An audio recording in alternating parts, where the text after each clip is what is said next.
Parenting during political unrest isn't passive, it's protest. You don't need to be on the front lines to be fighting for justice. Sometimes the revolution happens within the home. Are parenting and motherhood making you feel torn between rage and routine? You're not alone in this inner fight between parenting and protests. But what if I told you that raising empathetic and truth-telling kids is one of the most radical acts of resistance, and that I have a whole list of things that you can do from your home to help make an impact? Bonjour, I'm Breanne, and welcome to Bloomera, where healing, power, and resistance all bloom together. Today's episode is deeply personal, timely, and urgent. We are talking about parenting during political unrest and how parenting, especially intentional, justice-centered parenting, can be a powerful form of activism. While it's a timely episode, I also hope that it remains timeless. For any and all of those moments that you want to be doing more to create change and impact in this world, but feel stuck at home with kids and responsibilities to care for. It's easy to feel helpless or like you're not doing enough, but parenting with purpose, that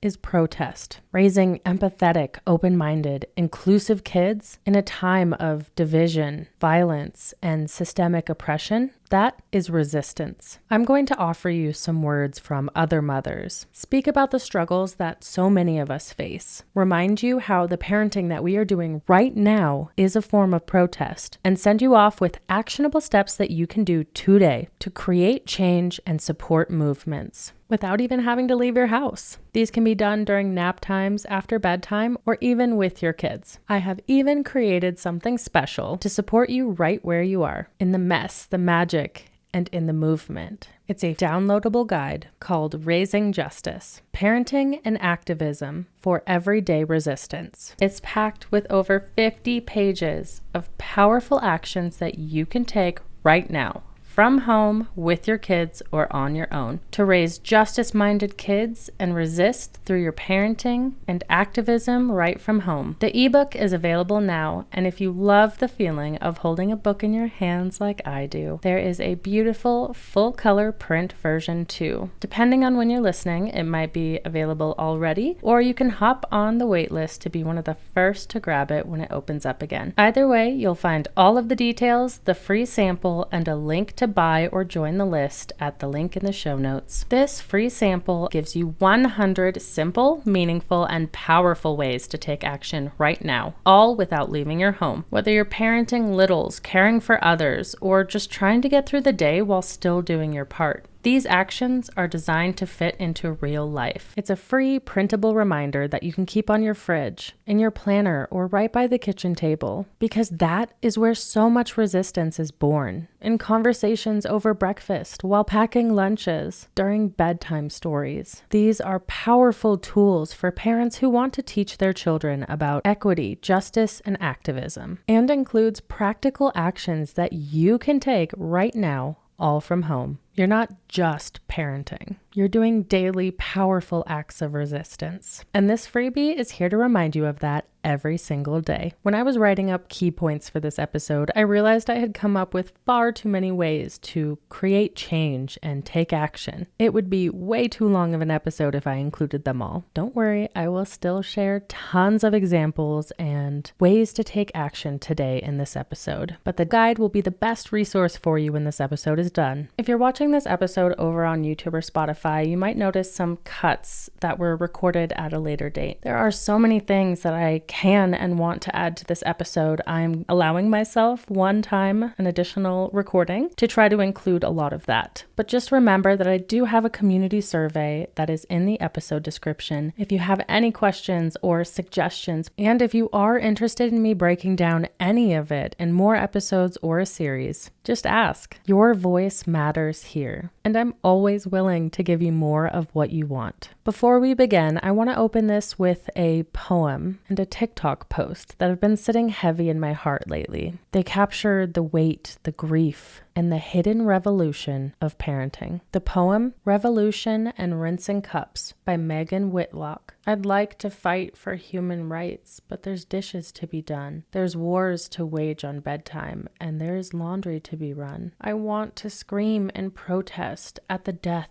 the blood, the loss, but the bus comes in a moment, and we've lost another sock. I want to feed the hungry. I want to house the poor. I want to show our neighbors they are worth fighting for. I slept only a few hours. My mind is drifting off. Food is too expensive, and the baby has a cough. I knew a child without a country, a stranger in his land, no papers or permission. He had nail marks in his hand. Forgive them, for they have no visa. There is no room in the inn, not with politicians busy with their more exciting sins. I'd like to march for freedom, to stand where brave ones stood, to shout against the tyrants who call their cruelties good. But everyone needs dinner, and the bills are overdue, so I raise my voice in whispers, and I teach my kids the truth. I cannot light the barricades or storm the steps of power, but I will raise up children who will see the final hour. I'd like to make a difference, to make them stop and think. I want to save our country, but there's dishes in the sink. And then from another mother on TikTok,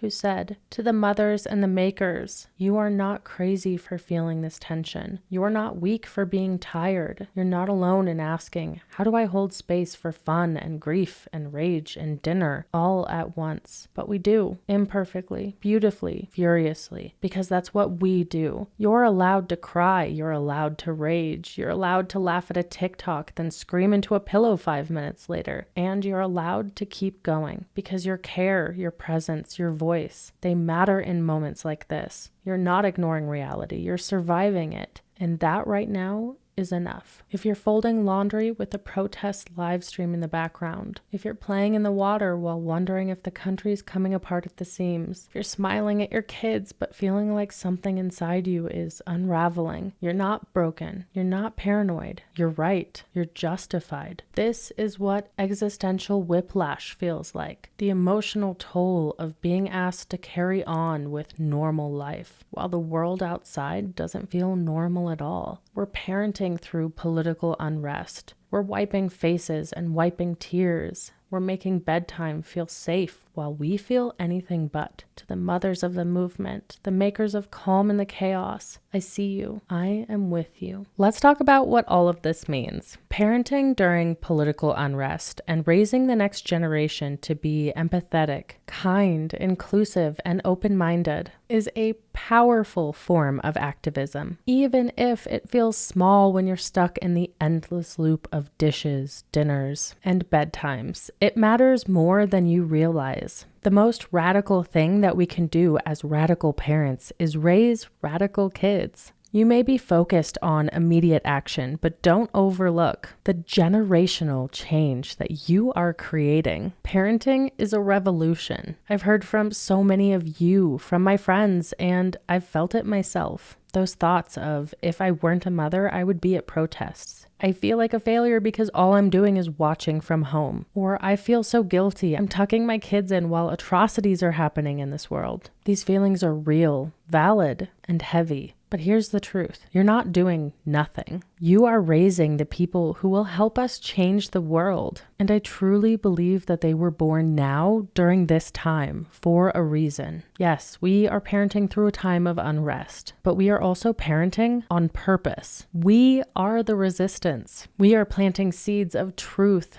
empathy, and action into the future. Every bedtime story that teaches justice, every dinner conversation that explains racism or colonization, every time you teach your kids to think critically, every moment that you center kindness, consent, and inclusion, it all matters. You are the revolution. Joy is another form of resistance. Giving yourself space to feel joy and lightness in a world that can feel so heavy at times. And while we are witnessing injustices in real time, can help you remember why we are fighting. I know that this can be so hard when we are watching families be torn apart and people crying out for their own mothers while experiencing violence. You can feel so guilty while experiencing and planning family fun, but trust me when I say that it is necessary for resistance. For as long as you are taking action and joining the fight and doing what you can to raise little change makers, carving out time for joy can replenish your energy, the physical, mental, and emotional energy, so you can show up stronger, more regulated, and in a more grounded state. Giving your children the gift of joy in their childhood does the same for them. It helps them grow into stronger, more regulated, and grounded change makers. Change makers that will one day become the generation that leads, and may even be the leaders themselves. I just got done doing an interview for the other podcast that I help co-host, Unrooted, by the Indigenous Foundation. I interviewed two amazing change makers, and we talked about how rest is resistance. It helps you refuel. Your children need rest. You need rest. Part of the fight that we are fighting is a system who wants you to be drained, exhausted, and have nothing left to fight. The only way to overcome that is through rest. Make sure you follow Unrooted by the Indigenous Foundation and keep an eye out for that interview. Even if you yourself are not Indigenous, I promise you there is so much for you to gain in that episode. Rest, joy, and play can feel frivolous or unnecessary in times of political unrest, but they are the very medicine that allows us to show up as our best selves in the resistance. Their presence in your life during a time that tries to rob you of joy, rest, and peace is resistance in itself. So if you needed permission to rest, play, or find joy, here it is. And make sure you subscribe to this podcast, Bloomera, because I have more interviews coming up about finding joy in resistance and as resistance. Community is also resistance. Find and build a community with safe, like-minded people, especially if you are in an area that you feel like an outsider in. There are others feeling the exact same way. I live in a community that I don't necessarily fit into, which is new for me. I lived in many places, and not many of them have caused me to feel this way. But here I am. I had to put more effort into finding like-minded friends and neighbors. This community that I'm building is necessary for times like these. We can all share our strengths with one another and support each other. We can be a space to turn to find joy, or a safe space to talk about current events without debating or arguing. And I'm not saying to put yourself in a bubble and never hear anybody else's opinions, just that you have to build a community that you can turn to when the world feels unsafe, heavy, or depressing, and they need you too. Plus, there's strength in numbers, right? If you're not sure where to find your people, look at local events supporting movements that you feel passionate about, at local town halls, or without even leaving your home like I did, through social media, with a post searching for friends with similar values and beliefs to yours who also need community. So what can you do from home? Here are some things that you can do right now from home to help create change and take action. Download the full guide for detailed lists, conversation starters, and actionable steps that you can take today from home and with your family. If you're watching this over on YouTube or Spotify, I highly recommend that you screenshot the following graphics, so you can revisit these ideas when you are ready and hopefully inspired after this episode. But again, you could just download the free guide. It's all there for you. Civic action means participating in the political and social systems that shape our communities and country, even if you don't leave your house. It's about using your voice, time, and resources to influence decisions, support policies, and hold leaders accountable. Civic engagement can create meaningful change by ensuring that government and institutions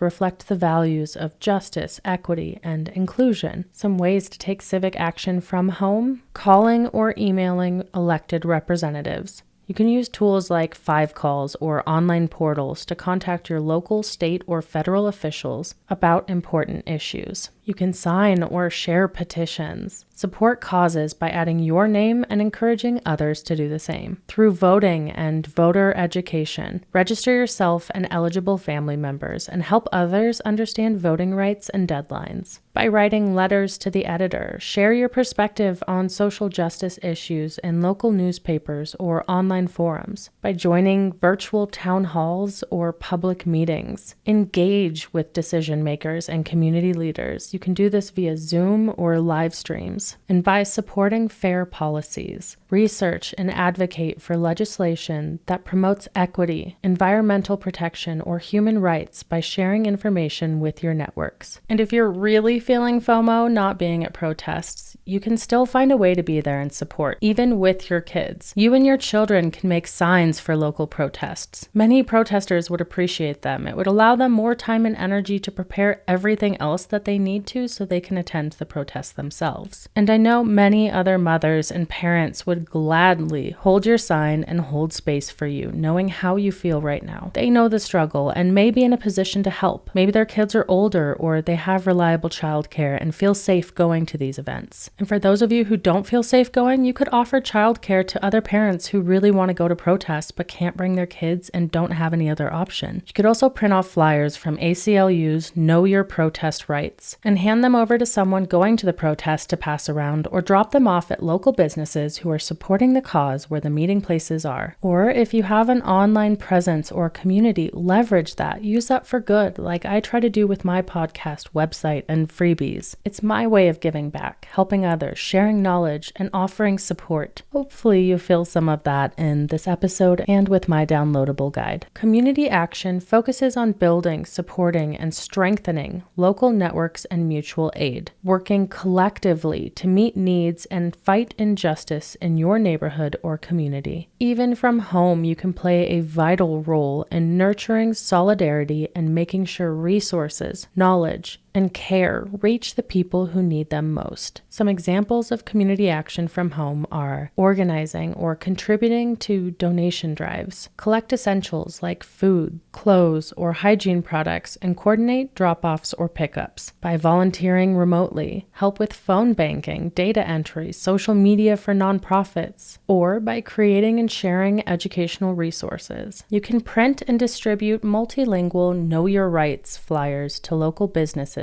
libraries, laundromats, and community centers. These include scripts for encounters with ICE or law enforcement. If you're more creative, you could design flyers, videos, or infographics that explain rights, local services, or upcoming events that you could print off and take to your local grocery store or other places you go throughout the week. You can support local mutual aid groups, share their fundraisers, calls for help, or their needs on social media to help increase their reach. You can host virtual workshops or support groups. Use platforms like Zoom to bring community members together for learning, healing, or organizing. I have a Feminine Rage book club that has helped me and others feel heard and come up with ways to take action. I'll include the link to that in the episode description so you can join us for the next meeting. You can make care packages, assemble blankets, masks, or hygiene kits to distribute to neighbors experiencing homelessness or hardship. Remember, every small action you take from home truly matters. Whether it's reaching out to your representatives, supporting local groups, or simply sharing information, these consistent efforts build powerful movements for real change. If you want more ideas and practical steps to get involved, both with your family and in your community, be sure to download my free printable guide. It's packed with easy ways that you can make a difference right now from your own home. Now let's talk about parenting as protest. What you can do from home and how to raise kids who care. Change begins at home with the actions that we take every day and the values that we teach the next generation. Here's examples taken from my guide for important social justice topics, what you can do right now from home, and how to help your kids grow into the change that you want to see in the world. Economic justice is about understanding that not everyone has the same financial opportunities or resources. Class awareness means recognizing how economic systems affect people's lives differently, and learning how to create fairness. Teaching kids about money, sharing, and fairness helps build empathy and responsibility. Some ways to encourage that in your children are by donating to mutual aid funds or charities, helping those in need. Take your children along with you, help them pick out things to donate, and have honest conversations with your kids about money and fairness. Understanding privilege. Privilege means having unearned advantages because of race, gender, class, ability, or other identities. Recognizing privilege helps us see systemic barriers others face and how we can use our power and privilege to support equity and justice. Teaching kids about privilege opens pathways for empathy and allyship early.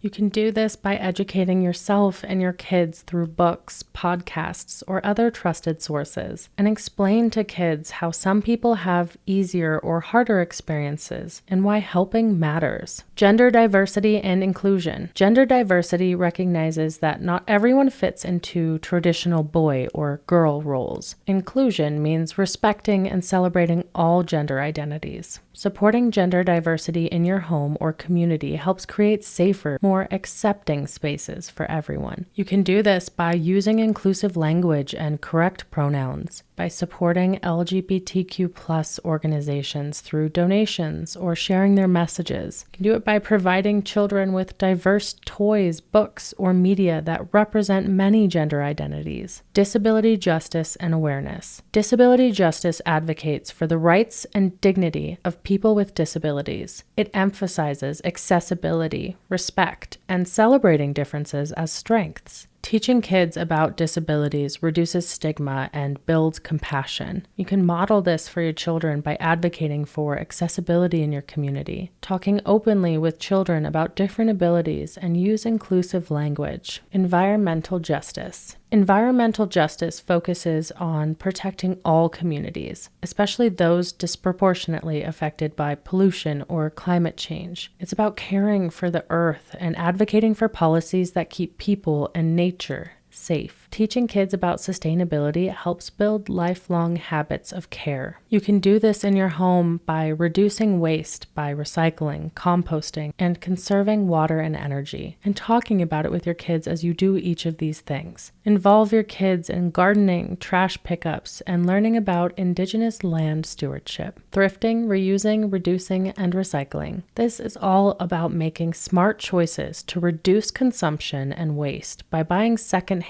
repairing items, and recycling properly. This promotes mindful consumer habits that protect the planet and support communities. Teaching kids to value reusing helps them understand sustainability from a young age. You can show your kids by shopping at thrift stores or online secondhand shops, by repairing clothes or toys instead of replacing them, and by organizing clothing or toy swaps with friends or neighbors, instead of buying everything new. You can also teach consent and bodily autonomy. Consent means having the right to say yes or no to things that happen to your body. Teaching consent and bodily autonomy helps children feel safe, respected, and confident to advocate for themselves and others. You can do this by modeling, asking for permission, and respecting boundaries in daily life. Teach kids to say no and listen when others do the same. My 2-year-old even knows how to say, "Respect my no." It often sounds like "pick my nose," but we understand he means respect my no. You can teach your kids these things very young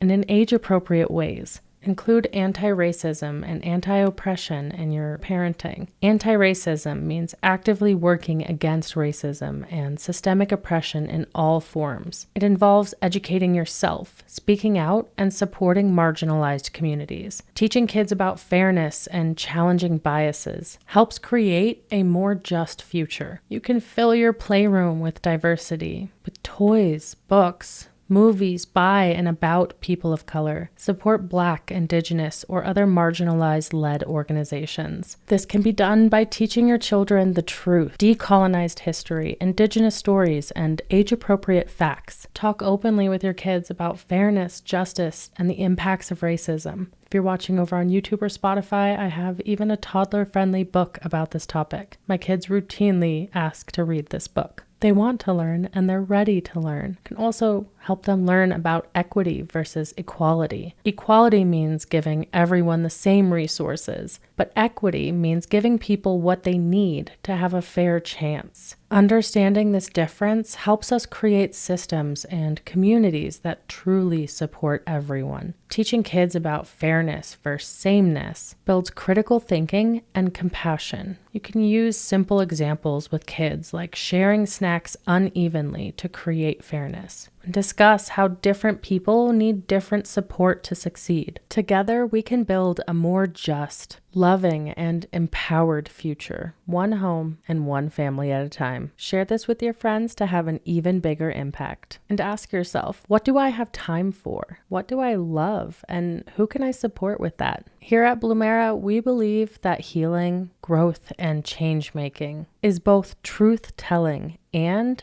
brave action. So I like to end each episode with a little truth and dare challenge. And it's time for your truth and dare. The truth I have for you is to consider what fears come up when you think about raising kids in today's world. I know you probably think about this often, and it's not fun to go back to, but really think about it and then ask yourself, what values help keep you going? And the dare I have for you, reach out to another parent and offer something, a meal, a safe space, maybe this podcast or the free downloadable guide. Practice community care in that way. You are not alone. You are not weak for crying, raging, or resting. You are not any less of an activist because your fight looks a little different right now. You are a radical parent. That is a revolution in itself. And the world needs exactly who you are right now, dishes and all. One last thing before you go. If today's episode hit home, don't forget to download your printable guide, Raising Justice, Parenting and Activism for Everyday Resistance. It includes practical, heart-centered tips you can use to raise justice-minded kids and actions that you can take from home right now to create change and take action. Print it, post it, share it. Keep it close on the days that you need to remember. You are not just a parent. You are a revolution in action. I have a lot of amazing conversations coming up about how to deal with political differences with your family members, your friends, and those you love. Ways to stay involved without getting burnt out. Navigating or coping with the current political climate. And civic wellness. How to care for yourself and create change. These are amazing and inspirational, actionable interviews that you won't want to miss. So make sure you hit subscribe. And until next time, I'll see you in the next episode.